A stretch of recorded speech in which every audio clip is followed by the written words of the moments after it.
Hi, this is Jeff Wong with Expert Village, and today we're going to learn the basics of maintaining your vehicle.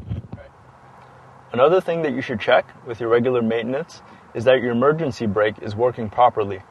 So to test this, you can park on a slight incline, make sure there's nothing behind you, no people or obstacles, and you can take your car, step on the brake, shift your car to neutral, release the emergency brake. Now as you slowly let off the brake, your car will begin to roll, and then pull your emergency brake, and your car should stop with your foot off the brake.